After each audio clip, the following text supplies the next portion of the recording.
সঙ্গীত সাম্রাজ্ঞী সন্ধ্যা মুখোপাধ্যায়কে কেন গীতশ্রী নামে রাখা হয়? কেন সন্ধ্যা মুখোপাধ্যায়ের নামের সঙ্গে জুড়ে গেল গীতশ্রী তকমা? কি রয়েছে এর পিছনের কাহিনী? এই নিয়ে আজকের ভিডিও। প্রখ্যাত সঙ্গীতশিল্পী সন্ধ্যা মুখোপাধ্যায় বরাবর সঙ্গীত মহলে গীতশ্রী নামে পরিচিত। সন্ধ্যা মুখোপাধ্যায়ের নামের সঙ্গে যুক্ত হয়েছিল এই বিশেষ তকমা, যা আর কারোর ছিল না। তার দীর্ঘ সঙ্গীত জীবনে অসংখ্য পুরস্কার পেয়েছেন সন্ধ্যা মুখোপাধ্যায়, কিন্তু কেন তাকে গীতশ্রী নামে ডাকা হতো? কোন সম্মান পাওয়ার পরে এই গীতশ্রী তকমাটি জুড়ে গিয়েছিল সন্ধ্যা মুখোপাধ্যায়ের নামের সঙ্গে? গীতশ্রী তকমার নেপথ্যে রয়েছে বিশেষ একটা কাহিনী। সেই দিনটা ছিল 1946 সালের 6ই এপ্রিল। তখনও বালিকা সন্ধ্যা মুখোপাধ্যায়। তখন গীতশ্রী নামে একটি পরীক্ষা হয়েছিল বাংলাতে। সেই পরীক্ষায় অংশ নিয়েছিলেন ছোট্ট সন্ধ্যা। 40-এর দশকের মাঝামাঝি এই সঙ্গীত পরীক্ষার আয়োজন হয়েছিল। বিচারক ছিলেন ওস্তাদ আলাউদ্দিন খাঁ, ওস্তাদ মোহাম্মদ দাবির খাঁ এবং রথীন্দ্রনাথ ঠাকুর। সন্ধ্যা মুখোপাধ্যায় সেই পরীক্ষাতে কেবল সসম্মানে উত্তীর্ণ হয়েছিলেন তাই নয়, তিনি প্রথম স্থান অর্জন করেছিলেন। সন্ধ্যার গাওয়া গানে মুগ্ধ হয়েছিলেন সমস্ত বিচারক। প্রথম স্থান অধিকার করায় তাকে গীতশ্রী তকমা দেওয়া হয়েছিল।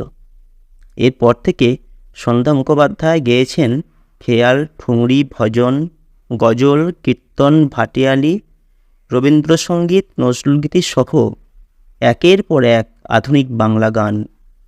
1954 সালে অগ্নি পরীক্ষা ছবিতে তিনি গেয়েছিলেন গানে মোর ইন্দ্রধনু এই গানটি। সেই গানটি অত্যন্ত জনপ্রিয় হয়েছিল। সেই থেকে সন্ধ্যা মুখোপাধ্যায় সকলের কাছে গীতশ্রী হয়ে উঠলেন। 1931 সালের 4 অক্টোবর দক্ষিণ কলকাতার ঢাকুরিয়াতে সন্ধ্যা মুখোপাধ্যায় জন্মগ্রহণ করেছিলেন। 1945 সালে কলম্বিয়া থেকে গিরিন চক্রবর্তীর কথায় এবং সুরে তিনি রেকর্ড করেছিলেন তার প্রথম গান তুমি ফিরাইয়ে দিয়েছ মনে, এবং আরেকটি গান ছিল তোমার আকাশে ঝিলিমিলি করে। কিংবদন্তি এই শিল্পীর সঙ্গে সেই প্রথম বাংলা সঙ্গীত জগতের পরিচিতি ঘটল। রায়চাঁদ বড়ালের সঙ্গীত পরিচালনায় অঞ্জনগড় সিনেমাতে এবং রবীন চট্টোপাধ্যায়ের সঙ্গীত পরিচালনায় সমাপিকা সিনেমাতে সন্ধ্যা মুখোপাধ্যায় গান গেয়েছিলেন।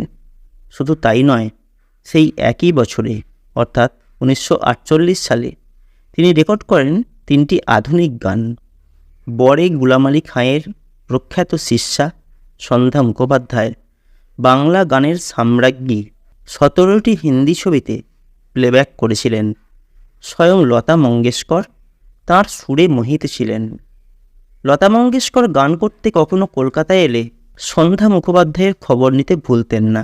রায়চাঁদ বড়াল, শচীন দেব বর্মন, নচিকেতা ঘোষ, মানবেন্দ্র মুখোপাধ্যায়, হেমন্ত মুখোপাধ্যায়, সলিল চৌধুরী, বাংলার একের পর এক সঙ্গীত পরিচালকদের সৃষ্টিকে সন্ধ্যা মুখোপাধ্যায় তাঁর জাদু কণ্ঠ দিয়ে অমর করে রেখেছেন। বিশেষভাবে উল্লেখ করতে হয় সন্ধ্যা মুখোপাধ্যায় নিজের স্বামী কবি শ্যামল গুপ্তের লেখা গানেও গলা মিলিয়েছেন।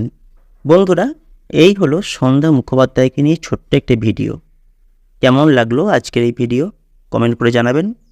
ভালো লাগলে লাইক করবেন, শেয়ার করবেন, আর অবশ্যই চ্যানেলটিকে সাবস্ক্রাইব করে রাখবেন।